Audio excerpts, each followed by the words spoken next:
Welcome to the Real News Network. I'm Paul Jay in Baltimore. There's a great debate raging across the country about the rise in the minimum wage. Some people say it's essential to get people out of poverty. Other people say it doesn't really have that effect because a rise in minimum wage leads to a loss of jobs, so the overall rate of poverty really doesn't get all that much better. Now, to debate this question, first of all, joining us from Amherst, Massachusetts, is Bob Pollin. He's a professor of economics and founding co-director of the Political Economy Research Institute at the University of Massachusetts, Amherst. And joining us from Pittsburgh, Anthony Davies. He's an associate professor of economics at Duquesne University. In addition to teaching the undergrad and PhD levels, Mr. Davies has served as a senior executive in several technology firms. He also writes for Los Angeles Times, New York Times, and the Blaze and Pittsburgh Tribune Review and all kinds of other publications. Thank you both for joining us. Thank you. So Anthony, first to you. What evidence is there that a rise in the minimum wage leads to loss of jobs? Well, there are a number of studies, well, I should say number, there are a lot of studies that have been done that show, in effect, anywhere from zero to some measurable unemployment effect. The fact of the matter is, it depends on how much you're raising the minimum wage. You know, to go from $7.25 an hour to $8.25 an hour, or maybe $9.25 an hour, isn't going to have much of an effect. So, I mean, are there going to be some people who are unemployed? Yes, but largely the effects are going to be small. The great effect, and this is what concerns me, is the mix of who's affected and who's not. When you raise the minimum wage, you tend to knock disproportionately out of the labor force workers who have less skills, less education, less experience. These are precisely the workers that we're looking to help.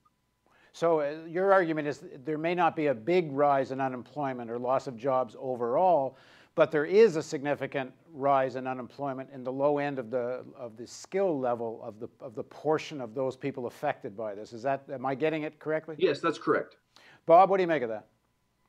Well, first of all, thank you for having me on, and happy to talk with Anthony about this. I'm glad that Anthony and I agree that after years and years, let's say decades of research, we've gotten to the point where economists agree that if there is any negative employment effects through raising the minimum wage incrementally, the effect is going to be modest. A lot of economists say there's zero. A lot of the research says there's zero. Some say there's modest overall. Now, on the point, do we see businesses substituting out when you raise the minimum wage? Do we see the businesses hiring workers that are more credentialed than the ones that they would employ at the lower minimum wage? Well, again, you can see the logic behind it. That is, if you got to pay more, we're going to go get more highly skilled workers. The impact, again, and this is something that I've looked at in various settings, the impact here, again, is almost non-existent or tiny. And why? If we think, let's think about McDonald's, and we think about what the people that they're going to hire in terms of formal credentials. You're looking at people with high school degrees or maybe not quite finishing high school. Well, the businesses may, in principle, say, oh, I want somebody with a high school degree.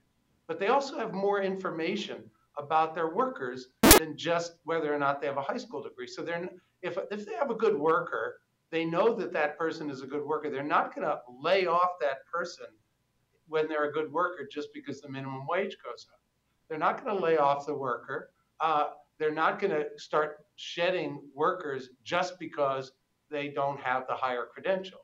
Moreover, when we're talking about the low end of the labor market, those differences in credentials aren't going to matter that much because we're not talking about this working at McDonald's becoming a great job. Let's be real here.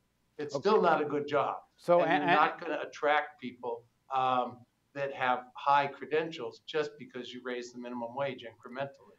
Anthony, I guess there's kind of two pieces to this. One is the logic of the situation. There's also data.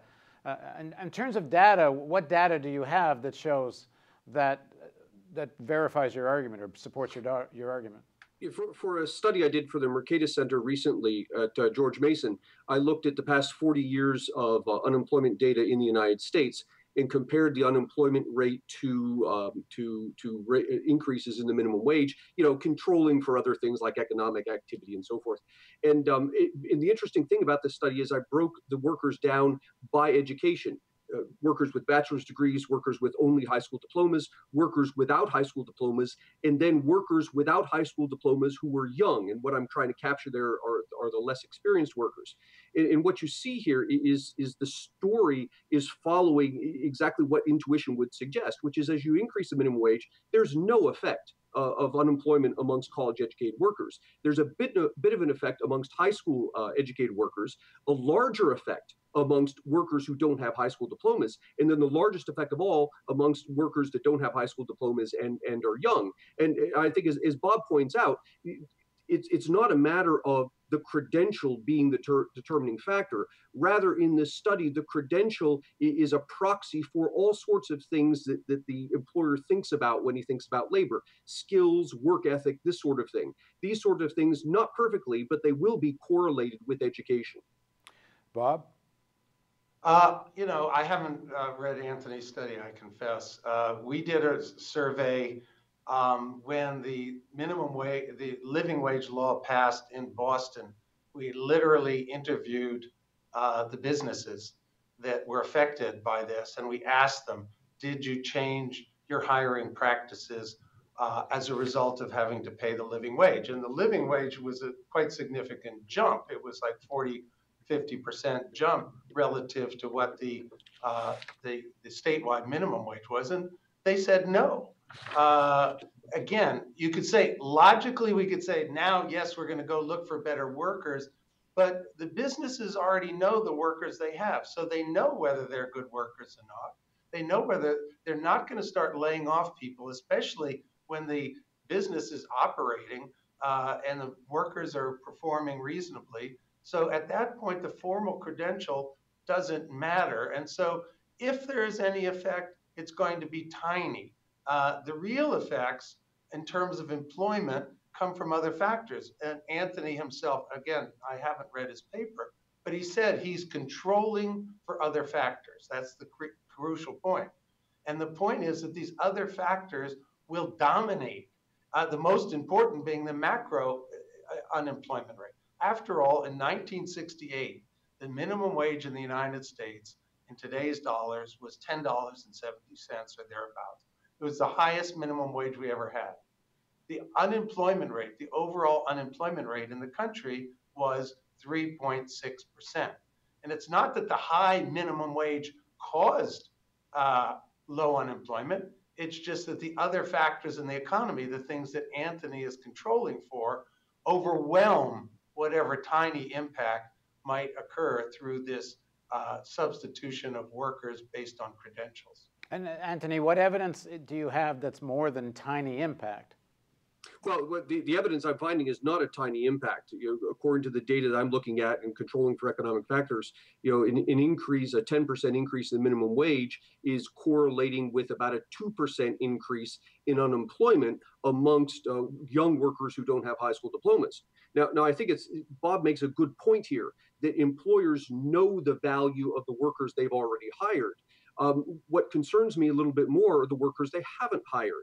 These are the ones that the minimum wage largely is going to affect, not in the form necessarily of workers being fired, but in the form of workers not being hired in the first place. And you see this when you go to McDonald's anymore and you order a Coke. When I was a kid, you go to McDonald's, you order a Coke, they would give you a Coke. Now they give you a cup and they point to the vending machine. And the reason for this is because the cost of paying someone a high minimum wage to fill that cup isn't worth the profit margin on the cup. So the workers do that themselves. You're seeing this in the United States. We have Sheetz. You stop, you get coffee and so forth. You don't go and talk to a person about your order. You hit the buttons on the kiosk. And again, this is the effect of raising the minimum wage causes the employers to not hire workers they would otherwise hire and instead replace them with something else, either the consumer doing the work or some machine doing it. You don't think they would look for these kinds of efficiencies anyway? Well, this is the interesting thing.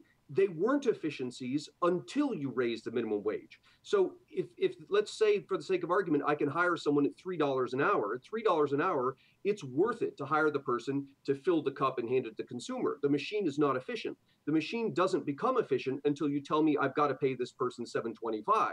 Now, all of a sudden, the machine relative to the worker is the lower cost solution. So, Bob, what do you make of that? The higher minimum wage makes it more worthwhile to introduce technology that will replace workers.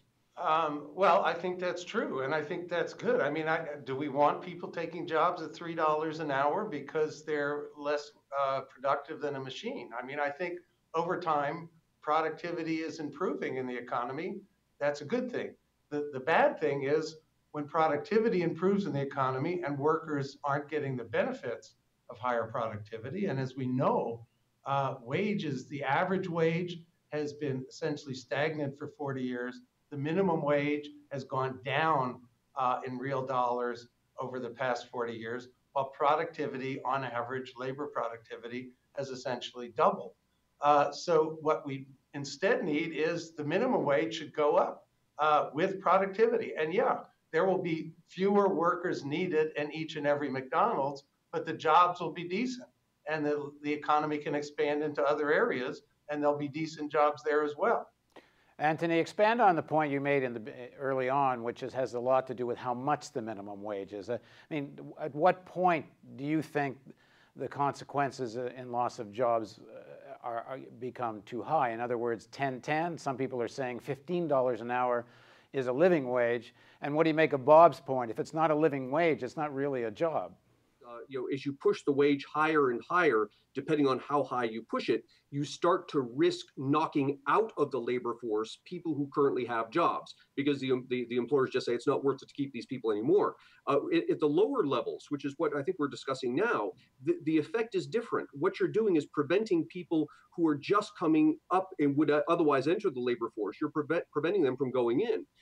Bob raises an interesting question. Do we want people working for $3 an hour?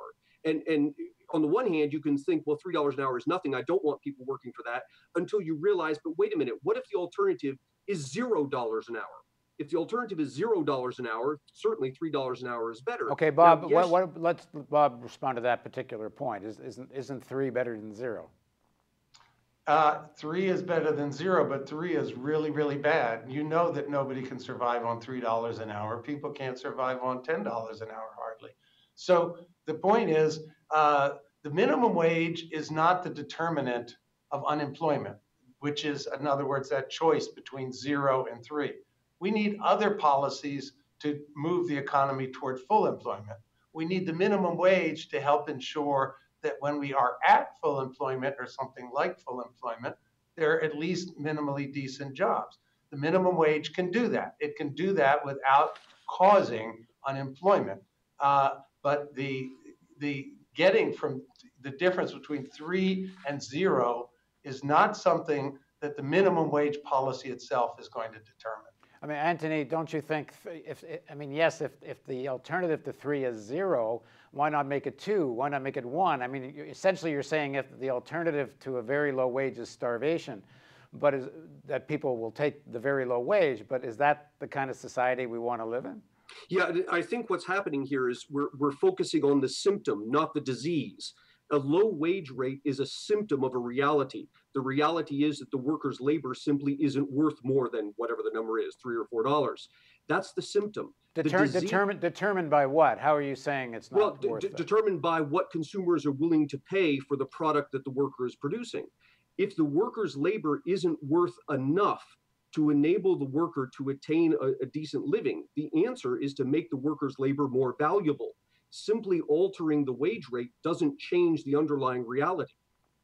But isn't a portion of that also profit? I mean, the consumer may be willing to pay X, but what part of that X goes to profit and what part of that X goes to wages, that has a lot to do with the relationship of the employer and the employee, not whether the consumer is willing to pay a X or Y, no? Yeah, and largely when we're talking about minimum wage workers, there's only whatever it is, 2%, 3% of workers are minimum wage workers. And of those, about a third or a half are in the fast food industry. This is not high profit margin industries. Bob, what do you make of that? If the person's making low wage, it's because they're not worth anymore because that's the level of their skill set. No, I think that, what determines wages, the minimum wage, the average wage, are overall social conditions, overall bargaining power between workers and employers. I mean, why is it, as I mentioned before, in 1968, the minimum wage, rock bottom minimum wage, if you're 16 years old, you walk into McDonald's, you're making $10.70 an hour.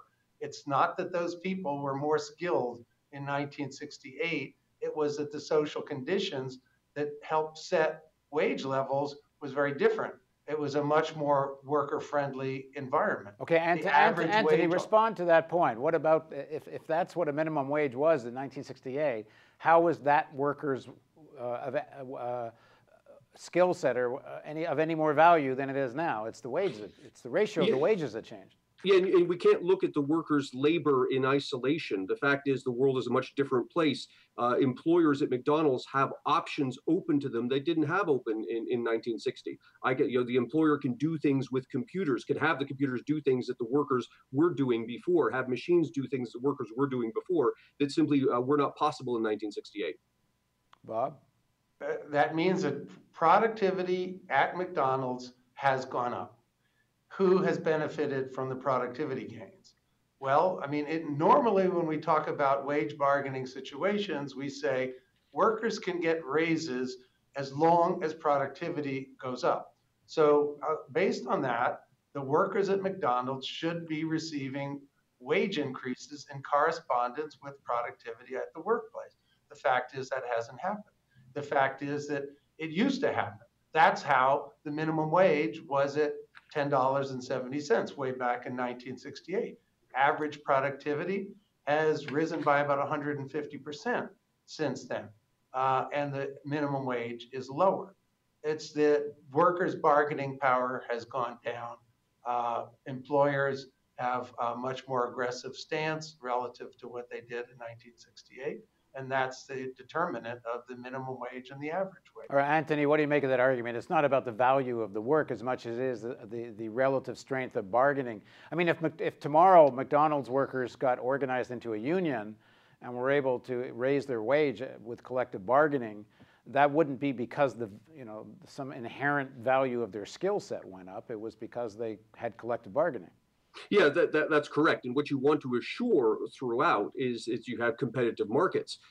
You want, of course, we understand workers competing for jobs. You also want the employers competing for the workers. And I believe that in most industries, what we have today is a far more competitive environment than we had in 1968. But nonetheless, I think all of this conversation is ignoring a key group of people. And the key group of people are the young people. Maybe you can picture someone from a poor, lower income household who doesn't have the benefits of better education, who doesn't have the benefits of a better upbringing. This person wants to go out and take the first step on the ladder of building a career. An employer is going to take a risk on hiring this person. The more we raise the minimum wage, the more expensive we make it for the employer to take that risk, and the less likely that person is to take the first step on what will be many steps on moving up the income ladder. Bob? Well, what Anthony says is correct. It's just that factor is one factor among many, many, many, many, many others that is going to determine whether an employer is going to hire a young kid.